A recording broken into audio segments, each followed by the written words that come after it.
आप देख रहे हैं लाख टके की बात। नमस्कार, मैं हूं अजय कुमार। इससे पहले कि आज की बड़ी खबर आपके सामने प्रस्तुत करें, आइए अब आपको दिखाते हैं कि श्रद्धा के साथ जब लोग फर्जीवाड़ा करते हैं, खिलवाड़ करते हैं और जब उनका पर्दाफाश होता है तो क्या होता है। मध्य प्रदेश की ये तस्वीरें हैं बालाघाट की, जहां लोग उस वक्त बहुत उग्र हो गए जब एक फर्जी बाबा को घेर कर लोगों ने उनकी जबरदस्त तरीके से धुलाई कर दी। वजह यह है कि इस बाबा ने 15 दिन पहले अपनी मौत को लेकर दावा किया था।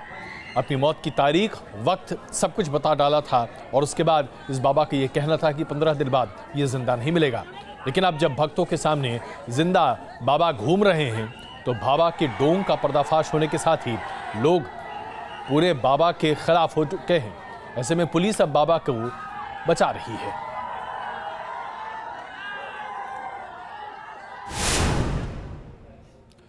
और आइए आस्था के साथ खिलवाड़ करने वाले एक दूसरे व्यक्ति यानी कि गुरमीत राम रहीम की चर्चा कर लें।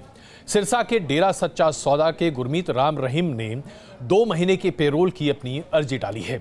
सबसे बड़ी बात तो यह है कि 20 साल की सजा इनके ऊपर है बलात्कार के आरोप की वजह से, जिसमें अभी सिर्फ 2 साल पूरे हुए। लेकिन गुरमीत राम रहीम 2 साल भी जेल में रहने को तैयार नहीं है। वो अभी बाहर निकलना चाहता है और 2 महीने बाहर निकलकर खेती करना चाहता है, वो भी तब जबकि उसके नाम पर 1 सेंटीमीटर जमीन भी नहीं है। कहां खेती करना चाहता है गुरमीत राम रहीम? क्या गुरमीत राम रहीम सलाखों से बाहर निकलकर अपने ऐशो आराम की जिंदगी में वापस लौटना चाहता है? और अगर ऐसा है तो हम आपको इस बात के लिए आगाह भी कर दें कि हरियाणा की सरकार उसके लिए पलक पावड़े बिछाए बैठी है।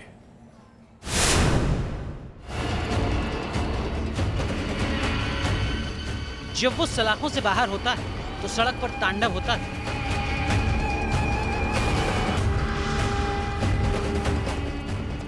जब वो सलाखों के बाहर होता है तो लोगों की मौत आती है।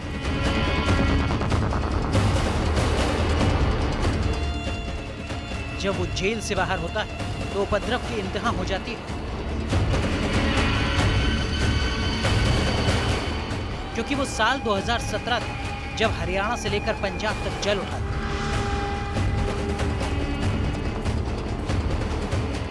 सड़क पर ऐसा उपद्रव हो रहा था जैसे गृह युद्ध के हालात हो गए।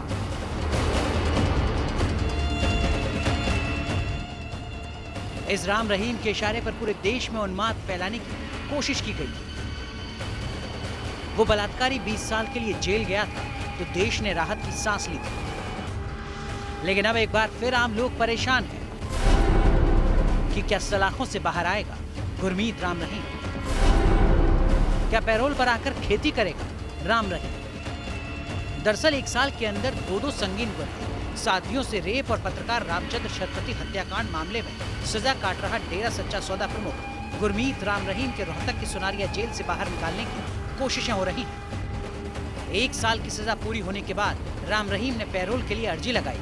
राम रहीम ने सिरसा में खेती के लिए 42 दिन की पैरोल मांगी। सुनारिया जेल प्रशासन ने राम रहीम के समर्थन में चिट्ठी जिला प्रशासन को लिखी। जिला प्रशासन रोहतक से इसका कोई संबंध नहीं है डिस्ट्रिक्ट मजिस्ट्रेट से, क्योंकि ये मामला सिरसा जिले से संबंधित। प्रशासन ने अभी आखिरी फैसला नहीं लिया है, लेकिन हरियाणा के जेल मंत्री कृष्णलाल पवार का बयान सुनकर सूबे के लोग डर चुके हैं। राम रहीम है या न कोई बंदी है, उसको 2 साल के बाद उसको पेरोल का अधिकार है। हालांकि हरियाणा सरकार का दावा है कि राम रहीम की अर्जी पर आम कैदी की तरह विचार किया जाएगा। जो भी सिस्टम है उसके तहत ही कार्रवाई की जाएगी। पेरोल मांगने का हर आदमी को अधिकार तो है और उसके बाद जो प्रक्रिया आम आदमी के लिए अपनाई जाती है वही प्रक्रिया अपनाई जाएगी। बता दें कि पैरोल की प्रक्रिया जेल लेवल से ही शुरू होती है। पैरोल के लिए कैदी जेल अधीक्षक को अपना आवेदन देता है। जेल प्रशासन उस आवेदन को होम डिपार्टमेंट को भेजता है। प्रशासनिक लेवल पर पैरोल की अर्जी खारिज होने के बाद कोर्ट का दरवाजा खटखटाया जा सकता है। लेकिन पैरोल के लिए ये जरूरी शर्त है कि कैदी 1 साल जेल की सजा काट चुका हो और जेल में उसका कंडक्ट अच्छा हो। राम रहीम की पैरोल की अर्जी पर सरकार ने रोहतक और सिरसा के कमिश्नर से रिपोर्ट मांगी है। बताया जा रहा है कि इसके बाद ही फैसला लिया जा सकता है। Team news nation. हम सब जानते हैं कि जिला प्रशासन की तरफ से किस तरह की रिपोर्ट आने वाली है गुरमीत राम रहीम के लिए। कहा जाएगा कि उसका आचरण बड़ा ही अच्छा है, बलात्कारी है लेकिन बड़ा संस्कारी है, यही कहा जाएगा और फिर उसको पैरोल दे दिया जाएगा। आप जानते हैं क्यों? क्योंकि इसके पीछे सियासत छिपी हुई है। गुरमीत राम रहीम तकरीबन 50 लाख मतदाताओं को प्रभावित कर सकता है। हरियाणा में चुनाव बहुत जल्द होने वाले हैं, यानी कि अक्टूबर नवंबर तक हरियाणा में चुनाव होने वाले हैं। 50 लाख वोट का मतलब समझते हैं आप? भारतीय जनता पार्टी की अगुवाई की सरकार किस तरीके से बिछी पड़ी है गुरमीत राम रहीम को पैरोल देने के लिए, अब आपको जरा समझा देते हैं। आसाराम को पैरोल मिलनी चाहिए, नारायण साई को पैरोल मिलनी चाहिए, रामपाल को पैरोल मिलनी चाहिए, नागनाथ को पैरोल मिलनी चाहिए, बीरेंद्र देव दीक्षित को पैरोल मिलनी चाहिए। इन फर्जी बाबाओं की करनी को देखते हुए शायद ही कोई कहेगा कि इन्हें जेल से बाहर आने देना चाहिए, लेकिन हरियाणा सरकार और प्रशासन को शायद ऐसा नहीं लगता। 2017 में गुरमीत को सजा के बाद होने वाले उपद्रव को जो खट्टर सरकार रोक नहीं सकी थी, उसी सरकार के मंत्री से लेकर प्रशासन तक को अब राम रहीम फिर से संत नजर आने लगा है। राम रहीम को 42 दिनों के लंबे वक्त के लिए पैरोल देने की पहल जिला प्रशासन की ओर से हुई तो सवाल उठे कि क्या विधानसभा चुनाव को देखते हुए राम रहीम को बाहर निकाला जा रहा है। स्वराज इंडिया पार्टी के नेता योगेंद्र यादव ने तो ट्वीट करके कहा कि हत्यारा और बलात्कारी बाबा चुनाव की खेती करेगा और खट्टर की वोटों की फसल काटेगा। अगर हरियाणा सरकार गुरमीत सिंह को खेती करने के बहाने जेल से छुट्टी देती है तो स्वराज इंडिया इसे कोर्ट और सड़क दोनों जगह चुनौती देगी। योगेंद्र यादव ने राम रहीम को हार्डकोर अपराधी नहीं बताने के जेल प्रशासन की चिट्ठी पर भी सवाल उठाए हैं, क्योंकि राम रहीम को 1 साल के अंदर 2 बार सजा मिल चुकी है और अभी कई संगीन इल्जामों में फैसला बाकी है। लेकिन ताजुब ये है कि बीजेपी ही नहीं, कांग्रेस के नेता भी गुरमीत के पैरोल पर ऐतराज नहीं जताते। वैसे तो ये कानून व्यवस्था का मामला है, कानून का अपना जो प्रक्रिया है वो फॉलो होती है, लेकिन इतना जरूर है कि कहीं भारतीय जनता पार्टी का फिर ये षड्यंत्र तो नहीं। अगर बीजेपी से लेकर कांग्रेस तक के नेता राम रहीम के वोट बैंक से फायदा उठाते रहे हैं तो इसके पीछे वजह रही है कि पंजाब हरियाणा में राम रहीम के 1 करोड़ समर्थक बताए जाते हैं। हरियाणा के 9 जिलों में 36 से ज्यादा सीटों पर राम रहीम समर्थकों के वोटों का असर है। डेरा के समर्थन के बाद 20 से 25 लाख वोट के बूते 2014 में बीजेपी को बड़ा फायदा हुआ था। जाहिर है इतने बड़े वोट बैंक वाला गुरमीत राम रहीम अगर 42 दिन तक जेल से बाहर रहेगा तो सियासत की अच्छी खासी खेती कर जाएगा, जिसकी फसल विधानसभा चुनाव में कटेगी। Team news nation. लाख टके की बात यह है कि एक बलात्कारी बाबा जिसके ऊपर हत्या, उगाही, तरह तरह के आरोप लगे हैं, उसे अचानक हरियाणा की संस्कारी सरकार संस्कारी बाबा मानने लगी है। सबसे बड़ी बात तो यह है कि राजनीति की बिसात पर आज लोगों की भावनाओं के साथ जिस तरह की छेड़छाड़ और खिलवाड़ किया जा रहा है, उसे देखते हुए यह कहना बिल्कुल गलत नहीं होगा कि हमारे देश में कोई आधार ही नहीं है। आप किसी भी स्तर पर गिर सकते हैं सिर्फ इसलिए क्योंकि आप वापस सत्ता में आना चाहते हैं। आइए जरा बात करते हैं पाकिस्तान की। पाकिस्तान में भी आलम कुछ बहुत अच्छा नहीं है हिंदुस्तान के मुकाबले। हाँ, यह जरूर है कि पाकिस्तान के टेलीविजन स्टूडियो में जो कुछ होता है भगवान की दया है और यूं कहें कि आप सबों का आशीर्वाद है कि हमारे यहाँ नहीं होता। आइए आपको दिखाते हैं पाकिस्तान के टेलीविजन स्टूडियो की यह तस्वीर, जिसे देखकर हम तो बस यही कहेंगे तौबा तौबा, ऐसे दिन आ गए तो पत्रकारिता बंद करनी पड़ेगी।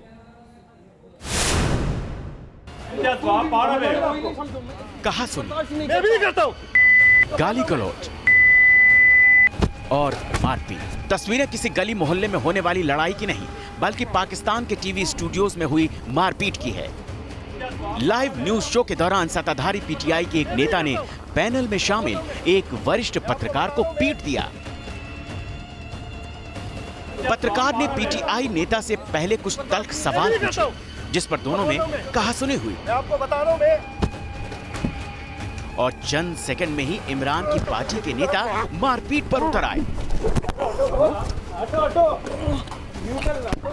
पहले पत्रकार को धक्का देकर जमीन पर गिराया, उसके बाद थप्पड़ भी बरसा दिया। दरअसल K21 न्यूज पर न्यूज लाइन विद आफ्ताब मुघेरी का शो चल रहा था। पैनल में सत्ताधारी पीटीआई के मसरूर अली सियाल और कराची प्रेस क्लब के प्रमुख इम्तियाज खान भी शामिल थे। दोनों के बीच गर्मागर्म बहस शुरू हो गई और देखते ही देखते बहस मारपीट में मल्ल युद्ध में तब्दील हो गई। पीटीआई नेता अपनी सीट से उठे और पत्रकार को धक्का देकर फर्श पर गिरा दिया। इसके बाद नेता ने पत्रकार को पीटना शुरू कर दिया। दोनों को शो में मौजूद दूसरे मेहमानों और क्रू ने अलग अलग किया। घटना का वीडियो सोशल मीडिया पर वायरल हो रहा है। लोग इमरान की पार्टी की आलोचना कर रहे हैं। वैसे पाकिस्तान के टीवी स्टूडियो में राजनीतिक बहसों के दौरान मारपीट की ये नई वारदात नहीं है। इससे पहले भी तस्वीरें आ चुकी हैं जहां शेरो शायरी के माहौल अचानक थप्पड़ तमाचों में तब्दील होते दिखे हैं। एक बार तो एक गेस्ट ने दूसरे गेस्ट पर पीने के पानी का ग्लास फेंक कर मारा था। इसके अलावा एक और मौके पर पाकिस्तानी टीवी चैनल के स्टूडियो में गेस्ट आपस में गुत्थम गुत्था होते दिखे थे। मतलब पाकिस्तान साल दर साल गुजरते जा रहे हैं, लेकिन टीवी स्टूडियोज में फाइट का सिलसिला थम नहीं रहा है। Team news nation. और आइए बात करते हैं केंद्र सरकार की पहल की, जो कि जम्मू कश्मीर में शांति स्थापना के लिए एक बड़ा पहल कहा जा सकता है। और वो इसलिए क्योंकि गृह मंत्री अमित शाह जम्मू कश्मीर की 2 दिन की यात्रा पर जा रहे हैं और इस बीच हुर्रियत की तरफ से ये बात सामने आ रही थी कि कुछ एक नेता सरकार से मुलाकात भी करना चाहते हैं, बातचीत करना चाहते हैं। लेकिन अब हुर्रियत के एक अलग धड़े ने यानी कि मीरवाइज उमर फारूक ने अब ये बयान दिया है कि भारत सरकार से बातचीत तभी संभव है जब भारत सरकार हुर्रियत के नेताओं की शर्तों को मानते हुए बातचीत आगे बढ़ाए। सवाल ये उठता है कि जो लोग हिंदुस्तान के संविधान में अपनी आस्था नहीं रखते, उन लोगों से क्या हमें बातचीत करनी चाहिए? पाकिस्तानी आतंकवाद की आग में झुलसते कश्मीर के एक से बढ़कर एक सबूत सामने आ रहे हैं, लेकिन हिंदुस्तान की सरकार घाटी में अमन के रास्ते पर आगे बढ़ रही है, जबकि पाकिस्तानी इशारे पर कश्मीर में माहौल बिगाड़ने वाले लोग सरकार की पहल पर अपनी शर्तों का अड़ंगा डाल रहे हैं। वैसे मोदी सरकार पार्ट 2 में कश्मीर पर केंद्र की रणनीति बदली नजर आ रही है।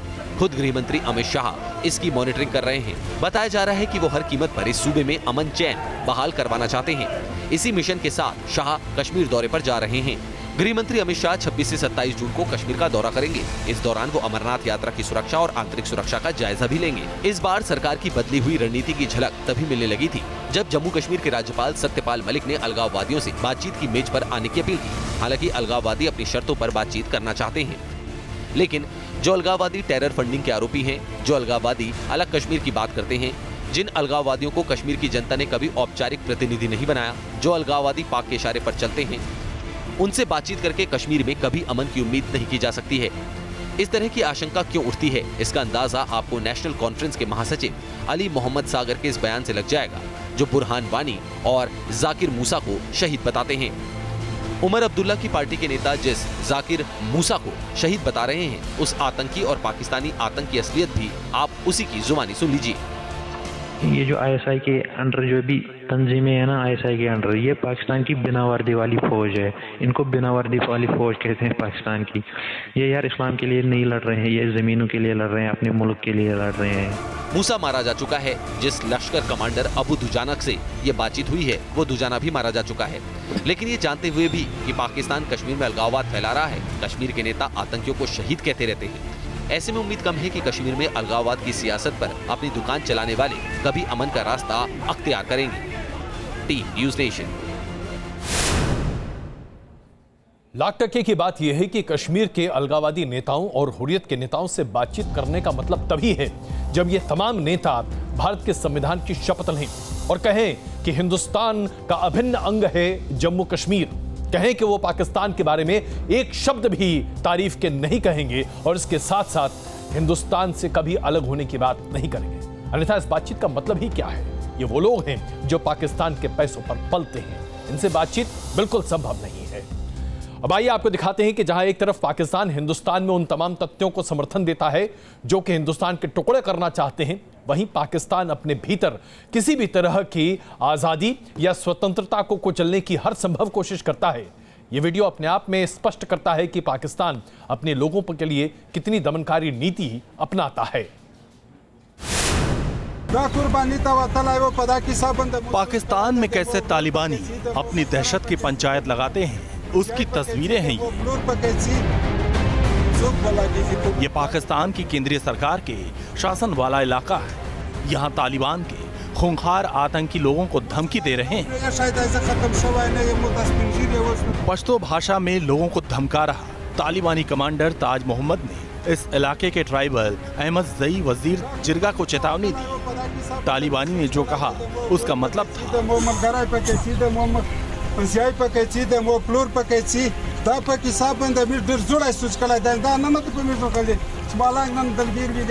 जिस जमीन पर इमरान खान की सरकार का सीधा दखल है जहां पाकिस्तान की सेना की सीधे जिम्मेदारी है, वहां तालिबान खुलेआम धमकी देता है। ये तो महज एक बानगी है। बलूचों और पश्तूनों के खिलाफ पाकिस्तानी हुकूमत और सेना की दरिंदगी को लेकर आवाज पूरी दुनिया में उठ रही है और जान बचाने के लिए दूसरे देशों में बैठे बलूच नेता पाकिस्तान को आतंकवादी देश घोषित करने की मांग कर रहे हैं।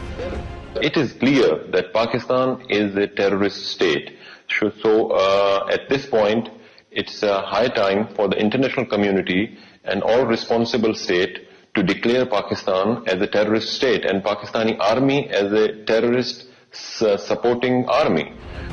बलूचों का ये आरोप निराधार नहीं है।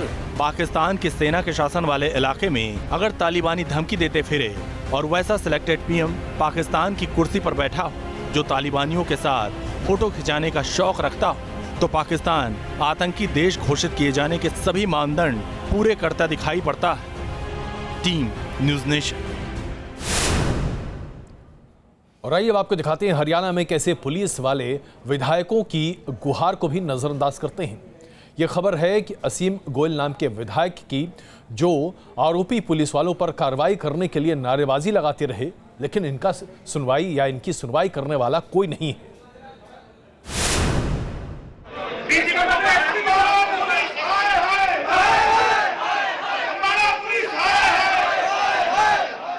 हंगामा और नारेबाजी की ये तस्वीरें अंबाला की हैं और नारे लगा रहे हैं स्थानीय विधायक असीम गोयल। मंत्री कृष्ण पवार की मौजूदगी में बीजेपी विधायक ने अंबाला पुलिस के खिलाफ ऐसे ही नारेबाजी की।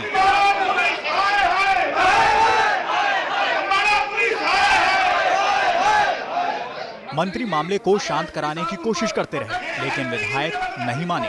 अब ये वीडियो आपको तफसील से दिखाते हैं। दरअसल हरियाणा के अंबाला में करीब 9 महीने बाद कष्ट निवारण समिति की बैठक हुई। बैठक की अध्यक्षता परिवहन मंत्री कृष्ण पवार कर रहे थे। वहां एसपी मोहित हांडा और विधायक के साथ साथ आम लोग भी मौजूद थे। बैठक में एक युवक ने पुलिस पर मारपीट के आरोप लगाते हुए मारपीट के निशान दिखाए, जिसके बाद मंत्री ने पुलिस वालों को सस्पेंड करने की बात कही, लेकिन एसपी मोहित हांडा जांच पर अड़े रहे। बस यही बात उन्हें नागवार गुजरी। गुस्साए विधायक ने अपने समर्थकों के साथ वहां हंगामा शुरू कर दिया।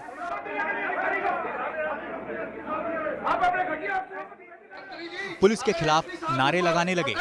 इतना ही नहीं, विधायक बैठक छोड़कर वहां से जाने लगे। उस पर मंत्री कृष्ण पवार ने उन्हें रोका और समझा बुझाकर मामला शांत कराया। उन्होंने तत्काल 3 पुलिस वालों को सस्पेंड करने के आदेश दिए।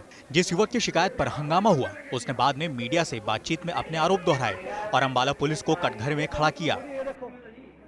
हमने देखा कि वो कुछ लोगों को ऐसे ही जाने दे रहे थे जिनके पास हेलमेट नहीं था, कुछ नहीं था। तो हमने उनसे उसके बारे में पूछा कि आप क्यों जाने दे रहे हैं उनको। तो उसके लिए मेरे भाई ने वीडियो बनाना शुरू कर दिया कि आप जवाब दीजिए इसमें। इस बात से वो गुस्से में आ गए सारे पुलिस वाले। उन्होंने हमें वहाँ पे घसीट के अंदर लेके गए और हमसे तकरीबन आधे घंटे तक मारपीट की। वहीं विधायक बाद में भी अपने आरोपों पर अड़े रहे। उन्होंने पुलिस पर संगीन आरोपों की झड़ी लगा दी। जो बिल्कुल बेकसूर लोग हैं उनको अपराधी बनाने की और अंबाला पुलिस चल पड़ी है। देखिए, हम अंबाला को यहाँ अपराध की राजधानी नहीं बनने देंगे। बताया जा रहा है कि मंत्री ने 3 पुलिस वालों पर एक्शन लेकर मामला शांत तो करा दिया है, लेकिन इस घटना से ये जरूर पता चल गया है कि हरियाणा में बीजेपी के विधायकों को भी सुनवाई के लिए चीखना चिल्लाना पड़ता है। Team news nation.